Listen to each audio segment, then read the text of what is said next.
Good morning, everybody. It's Emily here again from the Willow Pod. And today we have with us Deborah again from Definitely Women. And we have, hi Deborah. And we have Jill here who's interpreting for Deborah.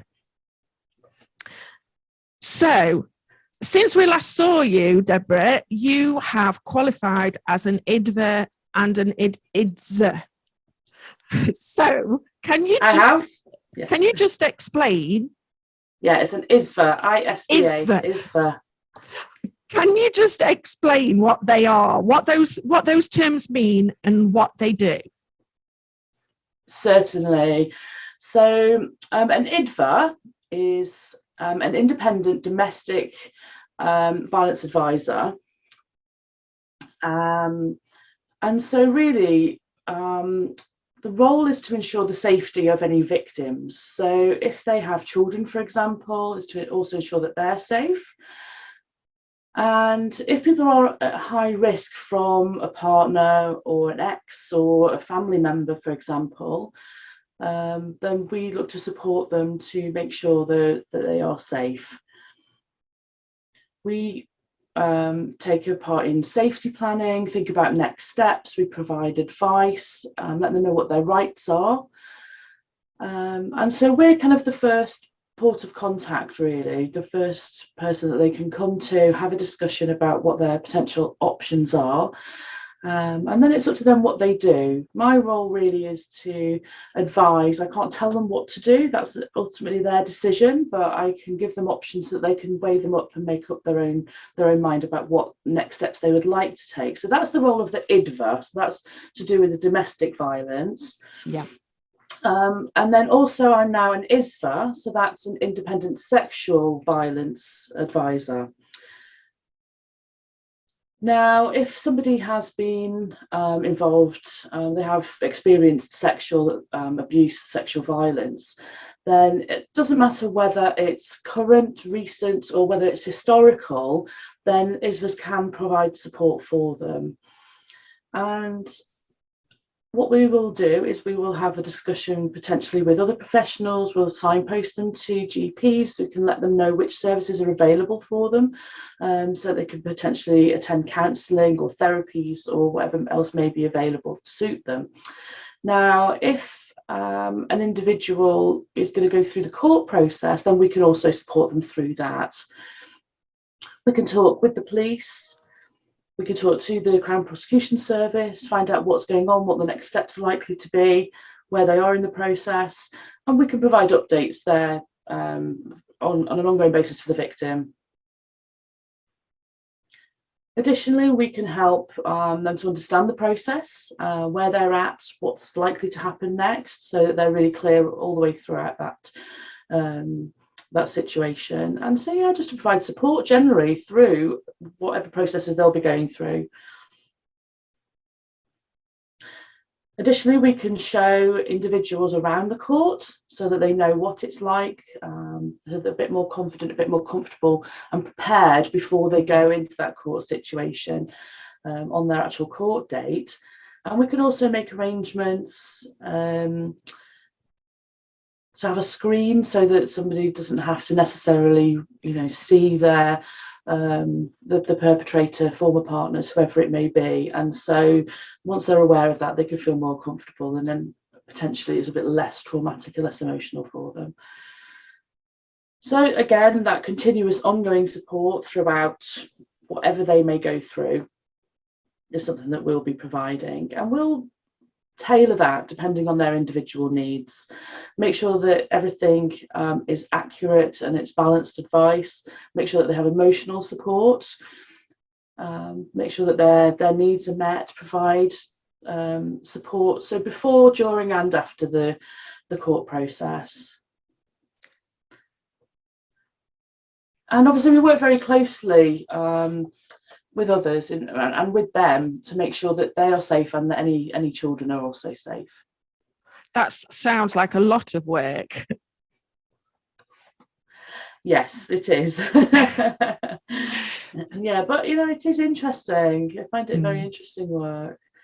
and especially for deaf people, for deaf victims. That's my area of specialism. I work with women who are deaf, deafblind, hard of hearing.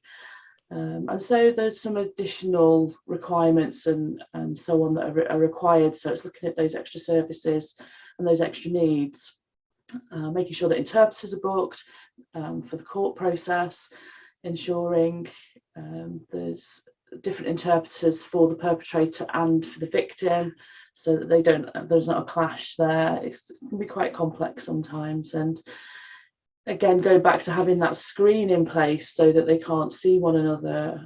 It's a very visual language, using sign language, of course. So if they have got interpreters, then that's something else that we'll put in place. That's something I'd never considered. Yes, yeah. Yeah. A lot of people that have been to court recently had absolutely no idea. And so just to have, half an hour, 40 minutes to set up the courtroom, to make sure the screens are set up, to make sure interpreters are in the right place, having face-to-face interpreters there, think about where the seating is going to be. All of that obviously must be considered prior to the court date. And there are still some teething problems, but it's raising that awareness amongst the professionals, and hopefully we can establish better practices for the future. So, Deborah, how are things different for victims of abuse who are deaf or hard of hearing?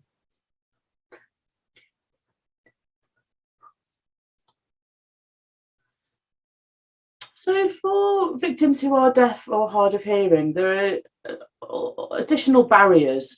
So access to helplines, for example, are often a telephone line which they're unable to access. They're not able to make those calls. And so services quite often create barriers in ways that they're able to be contacted. And so it could be if they're already traumatized and they're feeling emotional, and then they think, well, I'm going to have to book an interpreter, they're not going to be available straight away, I'm going to have to wait. It kind of all adds to the frustrations and the pressure and the emotional turmoil. And so quite often people then think that they won't bother, and then they just suffer and they struggle on. Additionally, when victims are considering fleeing and they're looking at support, communication can be really problematic. And so they think, oh, do you know what? I'd rather stay at home with my partner. It's going to be easier. And so I know that some people, yes, you can write things down. You've got to remember that for sign language users, for example, English is a second language, and so having to write things down, if they don't necessarily understand what's written there, that can be quite problematic. So those communication barriers and communication breakdowns that deaf women have experienced, they don't want to have to experience those again on top of the trauma that they're going through. Now, the deaf world, also the deaf community, everybody knows everybody. And that means that people often have concerns about rumours starting, about people not getting the correct information, about people finding out what's going on. And so they think that they're safer to keep quiet sometimes. Now, there has been research that shows that disabled women compared to non-disabled women have suffered much greater effects of abuse. And so, for example, from the Office of National Statistics, they said that 1 in 7 16 to 59-year-olds have experienced some form of domestic abuse. And that's compared to statistics showing non-disabled adults, where there's far fewer. And so when people are reliant on their partners for support, if they're disabled, if they're vulnerable, it's those extra considerations that can really have an impact, and it makes a difference to their lives. So they're twice as likely to suffer compared to non-disabled adults. And I think that these statistics were from 2019, so pre-pandemic. I'm pretty sure that they're going to be higher than that. So how can a victim get in touch with you, Deborah, at Definitely Women? Well, we have a special page on our website, and that's dedicated to deaf abuse. And so all the information regarding our services are there. There's an SMS number, there's an email address. People can also use FaceTime. Usually I have a lot of referrals. They come through from the deaf team within social services. And so people do contact me directly. I do have some victims also have got in touch with me themselves. And so we do promote the service on social media. We do have the contact details available out there, and it does seem to be working so far. We're getting the word out there. Good. We here at the Willow Pod are trying to help as much as possible to get the word out, because it's something that's just terribly important that victims know about your service, Deborah. Yes, I know. Yes, it really is important. And I think that there's still a lack of information, a lack of awareness out there amongst the deaf community and amongst hard of hearing people. So it's campaigning and challenging and ensuring that we continue to do that outreach work, get the information out there, go to any events that we can so that people see that we're at stalls. And yeah, just making sure that information is available for people to know how to contact us.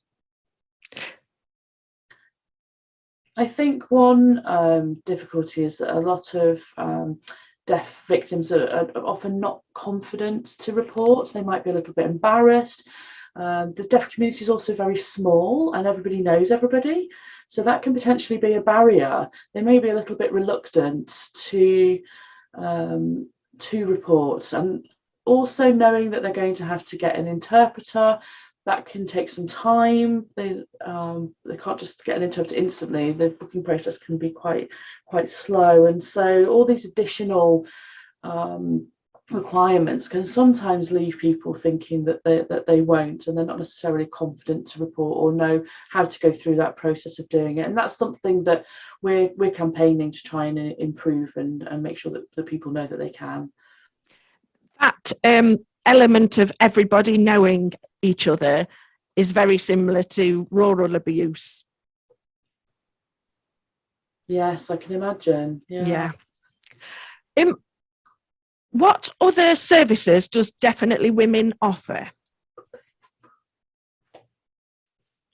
So this charity is aimed to support and empower women who are deaf, blind, hard of hearing, to make new friends, to gain new skills, and especially to target those who are isolated, to try and encourage them to meet other people.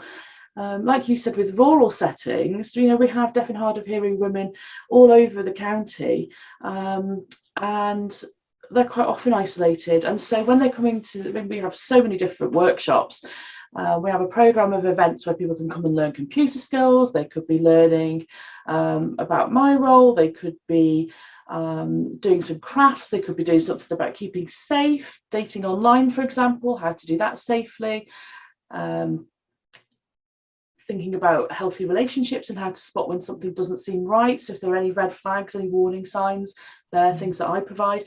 But here at Definitely Women, we have a huge range of events. We've got gardening, crafts, just you name it. We're trying to really encourage and empower women to come along to different workshops that they might be interested in, make new friends, meet other people, have an opportunity to talk to others and to gain new skills at the same time. So additionally, we have 2 social connectors.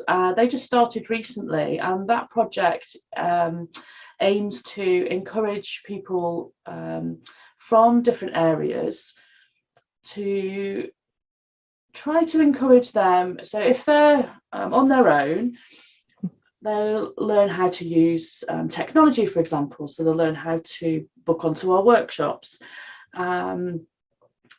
Make new friends and connect with other people, so feel more confident to be more sociable, so that they're not lonely and isolated. So that's a current project that's ongoing at the moment. We also have one member of staff who is a sexual health and reproductive health advisor. So she will support people with regards to pregnancy, reproductive health, menopause, and so on. So we aim really to consider deaf, hard of hearing and deafblind women and think about their needs as much as possible and get out there, get information out there and provide support and ways to empower them. Well, we're hoping to see Deborah at some markets. We're hoping to have her on a stall with us. Yes, definitely. There's no excuse now for me starting to learn sign language. That's right, there's not. So it's been lovely speaking to you this morning, Deborah. Thank you, and you. And I will, go ahead. I was saying thank you very much for inviting me again. It's a pleasure. It's lovely. It's lovely having you here. So we will we'll get this online. We're going to pop it on Zoom as well so that it can be seen by people who are deaf or hard of hearing. And I will make sure I put all the contact details in the bottom in the description bit for the podcast. Please, that'd be great. So we'll say goodbye now and we'll have you back again very soon, I'm sure. It'll be a pleasure. Thank you. So, thank you very much. Thank you. That's the right side for thank you. Yes, it is. Thank you very much. And we'll see you again soon. Thank you too, Jill. No problem. Take care.